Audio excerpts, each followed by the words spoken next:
Hello again, and it's time for another project. Today we're going to use the scroll saw on this eagle. It could be a tribal eagle, native Indian eagle, whatever you want to call it. Basically measuring it 15 inches by 11 inches. Now, you could route this out just as easily personally by routing out these outer sections, leaving those sections raised, routing out there, leaving those raised, and then painting them, and painting inside or inlaying with resin. There's a lot of options. I want to go with this scroll saw today. So the idea, normally with these kind of patterns, you would literally cover this with painter's tape, which is the blue tape there, spray on some glue. I can just find some quickly, spray that on and stick your pattern down and start cutting it all out. But for me on this one, I just want to be a little bit tighter with my woods. So the back section, the large bird itself, will be on 12mm plywood. That's underneath, as you can see, and all these sections will all be cut out individually. So that'll be one layer, and then we will cut that other middle section out and sit that on top. Cut that section out, cut that middle one out, sit it on top, and so on through the whole piece. And we'll have a nice black bird, let's say, with the whites there and the reds going into blues, yellows, and whatever. It'll be nice and colourful, this one, when we've finished.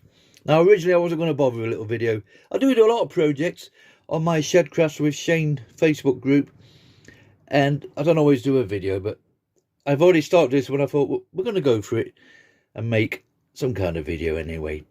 Now, the idea with all these smaller sections, basically what I've done is cut myself a bit of 3.6mm plywood, pop the carbon paper underneath, like I've done with the big one there. I forgot to mention that. I've placed that on there and literally drew around the outer section with the carbon paper underneath, and that just leaves you the nice bird there. So we can see that will be what we call a backer. So all the other sections will be stuck down to this once it's all painted, and hopefully give it a nice 3D effect or some description. So with the actual smaller pieces, and it looks complicated and there's a lot going on there, I took a guess. I went 3 inches by the length of a piece of wood that I had, and I've stuck two together. This is what they call stack cutting. So we've put two pieces together. So when we come to cut out, we will have two bits of everything that we want regarding the pattern here.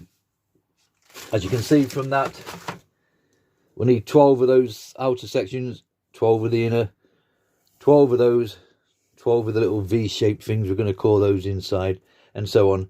That will just be a single piece, single, double, whatever. And you'll see as we go along. So I did manage to get them all on. Like I just said, we managed to fit them all on there. This isn't the way you normally do things. Ideally, it would be glued down and you cut it out. But you've got to cut that out. And then we need to make another template for that middle section. So carbon paper, place that on top, and we'll squeeze them all on there, down to the last little bits here. Some of these little sections there, these two there, will actually be those two there. But we'll find those as we go along. And like I just said, I wasn't going to bother with video, so I've already cut one out. And it's come out fine. It's what I call a double cut. So one cut, you'll end up with two pieces. Now for me personally, I'm going to leave this template as it is. The paper side of things. On the back wall, we'll cut that last. And as we cut each section out, a little bit of sandpaper at the back, a little sanding down. Just take them nodges off, and then we will start filling this one in. So obviously we've cut two, we literally put it in reverse, and that hopefully should fit on there. And then we're going to the next section, just here. So the next piece, which will be those two, and the next one hopefully those two, and so on and so on. And the little pieces here, we'll cut those out. Basically we want to cover all this with the wood. Once we've got everything nicely sorted, we'll cut the backer out, and then we'll talk about paint and putting it all together. Right, it's a bit of a rush one is this one today, so I do apologise. There's quite a lot going on just after Christmas, so we're tidying up and doing all the rest of it. Now for me, I was gifted some lovely Olson spiral blades. I'm going to use Pegas. These are Olson's number 4. First time I've used these, so I did my little sample there, and it cut that out no problem, nice and smooth. So we're going to stick with those today. They are flat ended, so you will need a scroll saw that takes pinless blades, or like me, you got to use the adapters. So a spiral for me. There is other blades. Your standard pin blade, of course. There'll be no problem with this one because nothing's too technical. You're basically just cutting around every one of these, so there's no pilot holes to do. Or the more professional people, they use these pinless blades. They are just like needles, and that will cut that up just as easy. So it's a choice of blade. If you are going to purchase a scroll saw, purchase one that takes pinless blades, or not. You'll end up using these adapter clamps, which can be a little bit awkward sometimes. Right, hopefully that explains things. Remember, once we've cut all these out and we've filled all the patterning, we'll come back and cut out the backer section. But for now, let's just concentrate on removing all these, and hopefully we'll start filling this in as we go along.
Right, there's all our bits nicely cut out.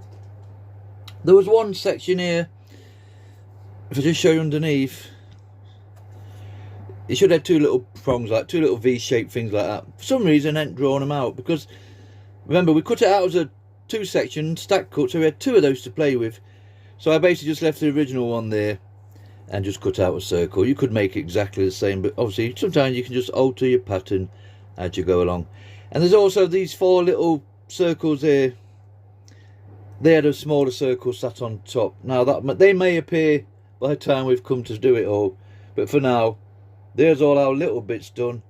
And as we went across, as we cut each one out, took a matter of seconds just to take off that fizzy bits, as we call them, the little bits from the cutting. And hopefully that's us all done there now. So I will mark these off, starting from the left, number 1, 2, 3, 4, 5. Basically just a little pencil on the back, so when we paint them we more or less know they're going to go back in the same place. So all that's left now is to cut out the backer. This is on 12mm plywood, remember, so we have all this to cut out next, and we'll give that a little sanding down as well. Same blade, the Olson number 4 I believe. So we'll cut this out. I will pop in two little pilot holes in these two sections here. Originally I was just going to cut down there, but just to give that leg a bit more security, we're going to leave it attached to the tail feather. So I'll drill two little holes in here, basically cut all that out. We'll sand it down, the same bit of sanding at the back, and then we'll see what it's like and hopefully find some paint and decide how we're going to colour this one in. We'll just cut this back out first.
Right, so we've made it all the way round with that blade.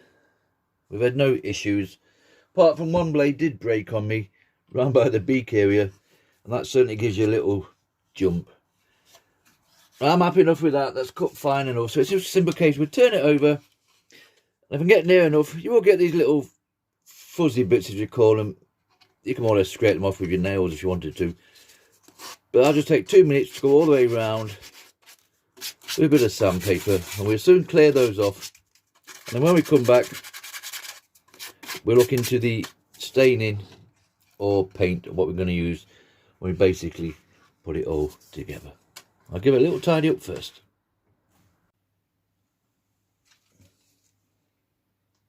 Right, that's all nicely sanded down. Just take your time and go around, take all those edges off. And you can see the back is more or less exactly the same as the front. We had no issues. This 12mm ply is cut really nice. We've had no bits chipping off, as you can see more or less from there. So we got lucky today. Everything's working out to plan.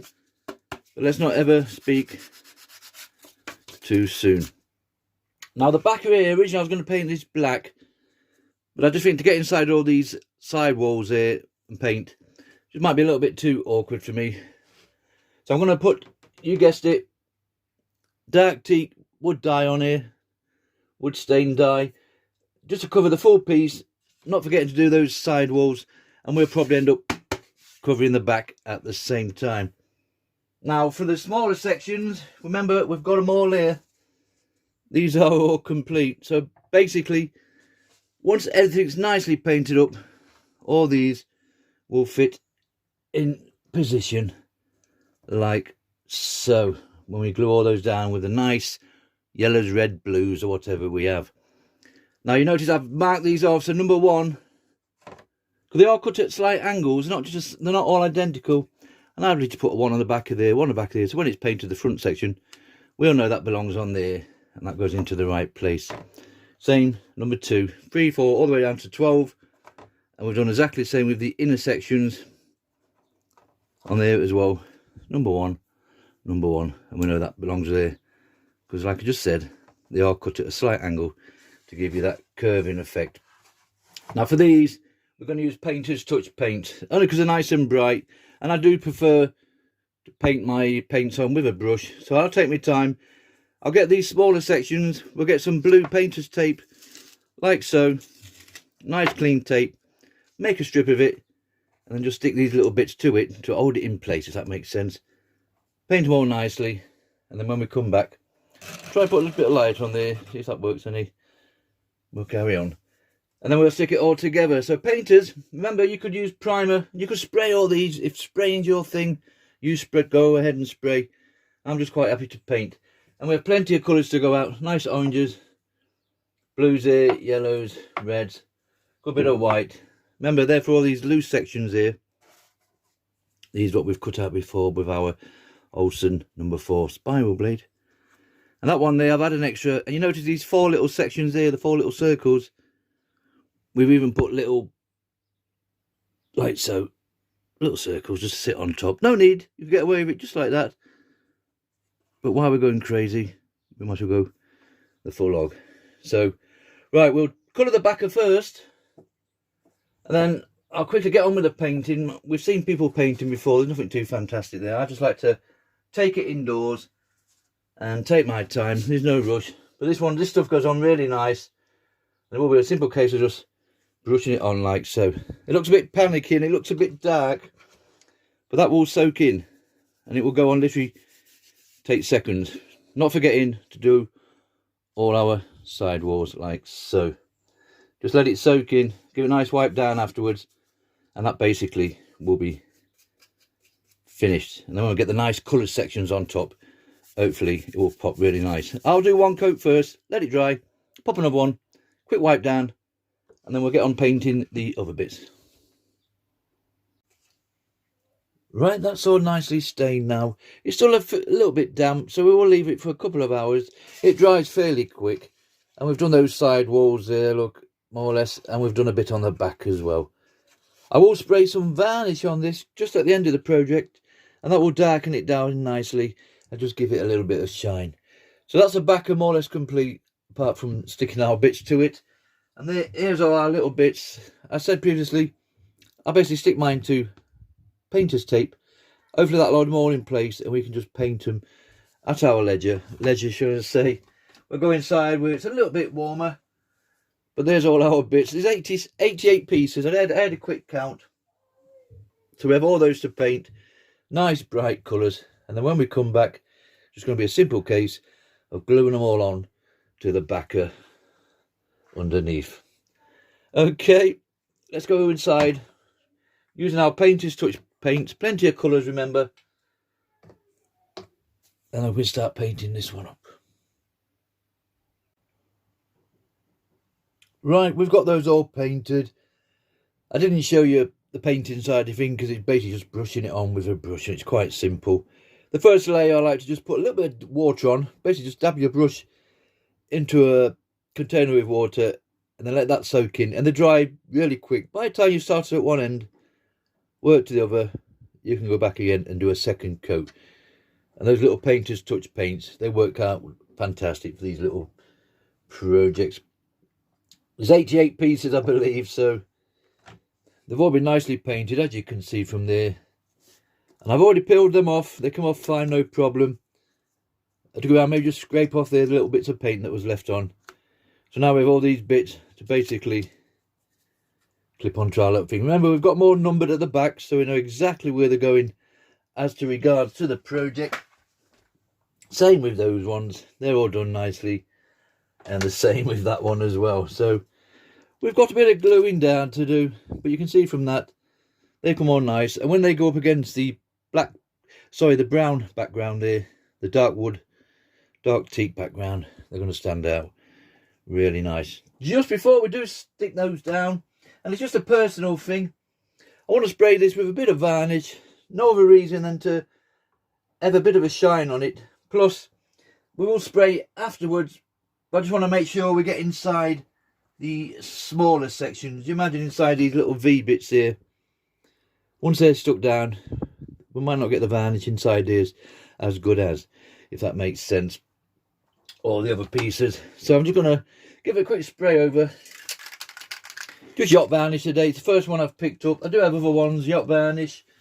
I believe I've got a multi 151 varnish, so it doesn't matter to me. Whatever's cheap enough in the shop on the day. So you'll find this goes a little bit darker. And once it's dry, we're basically going to come back in.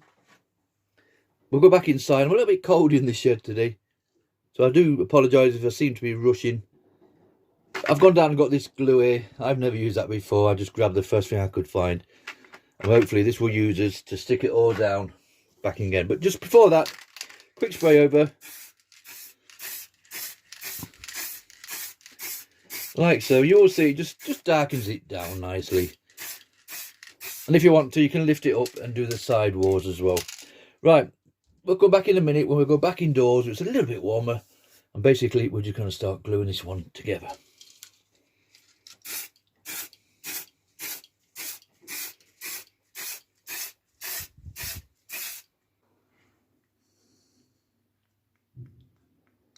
Right, there's our last piece going in now. A nice little steady little job of popping them all in. And hopefully everything's lined up near enough to how we wanted things. The glue seemed to work fine. Pop it on, little press down. Just the last two little red bits to pop on here.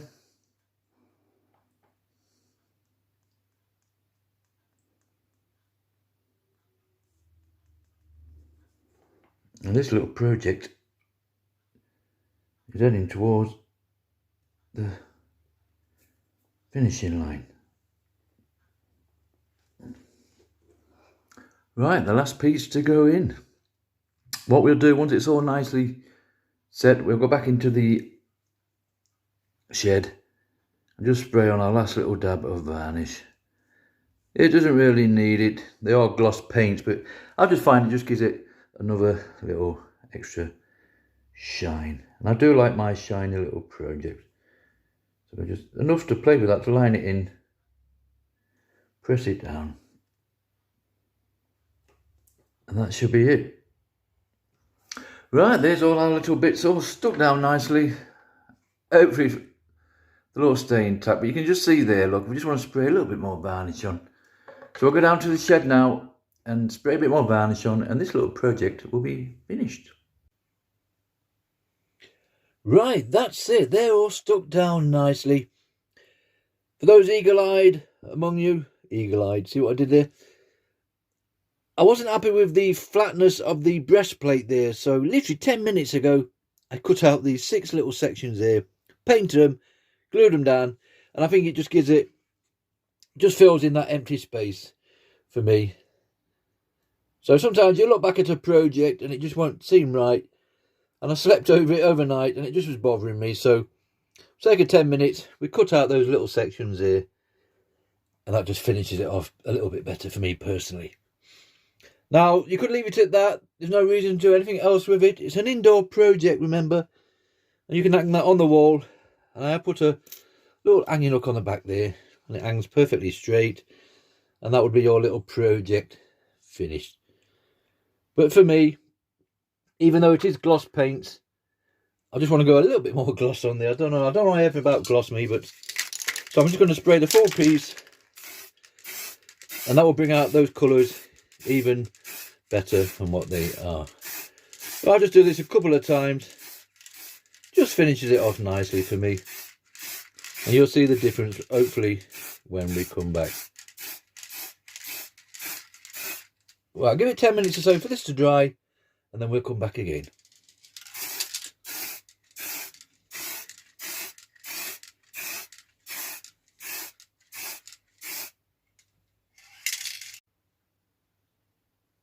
Right, that's it. This little project is finished. Now in the end I went over it with a 151 varnish, just to give it a bit more shine, and the yacht varnish wasn't too happy with that one today. But anyways, we gave it a spray just to say, and you don't really can see from there, it just gives a little bit more to that paint. And you could have gone over it 2 or 3 times, but for my little projects, that's more than plenty for what I need. Remember, it's an indoor piece, so we don't have to get too carried away with the amount of varnish needed. So that's it. So we're going to call it a tribal eagle. It measures in at 15 inches by 13 inches. Now the backers on 12mm plywood, and the rest is cut on 3.6mm plywood, using the Olson number 4 blade, 36 teeth per inch. First time I've used them, and I'm quite happy with those. I'll certainly use those in the future. And we use the dark teak there, wood dye, for the back of piece, obviously, and good old painter's touch paints. I've certainly got no issue with these little things here. They're ideal for these little kind of projects. No problem whatsoever with that. And that's it. We are done. Thank you very much for watching.